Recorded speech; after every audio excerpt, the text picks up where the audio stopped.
With Cowboy head coach Mike Gundy now in Oklahoma State, a win over West Virginia this past weekend. Drew Brown won as Oklahoma State's quarterback, along obviously with his teammates in his first start. So you've talked a lot about how impressed you were with his performance. How much, though, can he jump even further, start one at West Virginia, compared to what happened start two against Oklahoma? He's had a lot of experience in his play at Hawaii before he came here. I was shocked he could play as well as he did in his first start on the road. He was very efficient, took care of the football, made plays at times. So I'm excited about him going into the next game.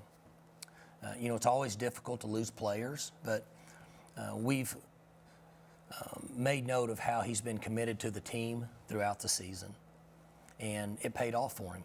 We talk about it all the time. I mean, you hear me talk to the team after practices and just stay the course. Continue to do what we ask you to do. If you're not a guy that's a starter, you never know when you're going to get in.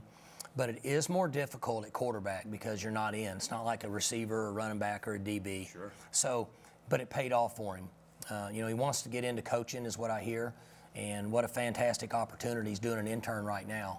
So I think he can continue to get better each week, just from experience playing here at Oklahoma State. And it's interesting. You talked about him needing to be ready. You've started 3 freshman quarterbacks since you've been head coach. Bobby Reed is a redshirt freshman. Wes Lund is a true freshman. Spencer Sanders is a redshirt freshman. None of them lasted the year. They suffered injuries that curtailed their seasons. So obviously, this is a situation for him that probably, based on previous history, was hopefully not predictable, but perhaps not unexpected.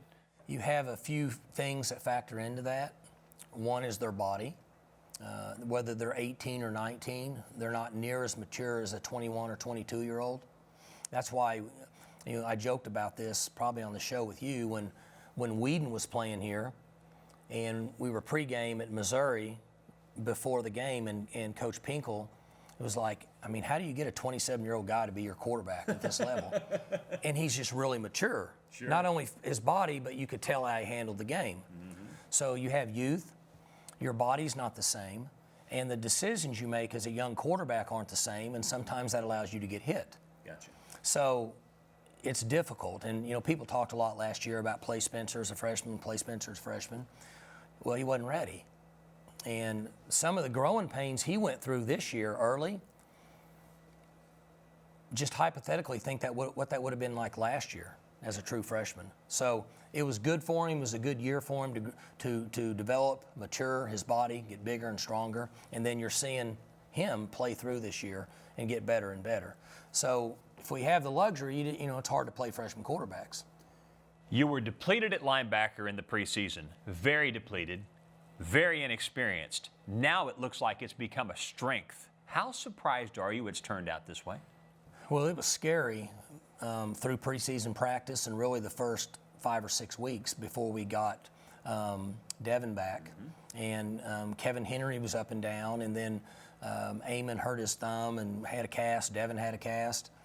So it was a little bit scary, but now those guys have gotten back. We can practice better, and they've played better. They've shared reps a little bit. 16 and 33 have been in there some with 20 and 11. And this week will be a big challenge for them because this is a very good offensive football team. Their quarterback is going to rush the ball, as we all know. Mm-hmm. So we got to tackle and get him down in an equal box because of his ability to run and their willingness to run him, which is basically triple option. You're not ever going to have numbers in the box. You're not going to have an extra guy in most cases. You're going to be 5-on-5 or 6-on-6, or they're playing some tight end stuff, 7-on-7. Well, those linebackers are going to have to make plays. So earlier in the season, it was safe to say you were faring better defensively against teams that were run-oriented. Kansas State, for example. Mm-hmm. How much do you feel like you've improved in your ability to cover receivers as you prepare for an even-numbered matchup? Do you feel like you've made a lot of strides in that area? Having everybody back for a few weeks, getting quality practice reps makes a big difference. Okay. Just where Coach Knowles and the staff, their hands aren't tied so much with reps you're giving, from the standpoint of if one guy gets injured and you don't really have a backup unless you go to a freshman or a guy that's never played, you can change your scheme. There's certain packages that you can't use. So how far do you extend yourself? It's like if you only have one healthy tight end, you have to be careful about doing a lot of tight end plays, because if that one guy gets banged up, you're completely out of a tight end formation. So how much time do I allot during the week for that? You got to be careful. Well, it's the same thing on defense. Got to be careful what you do package-wise if you're one deep for the most part. It's Bedlam Week in Stillwater, and of course later in the week we'll break down the Cowboys matchup against the Sooners. Thanks for watching.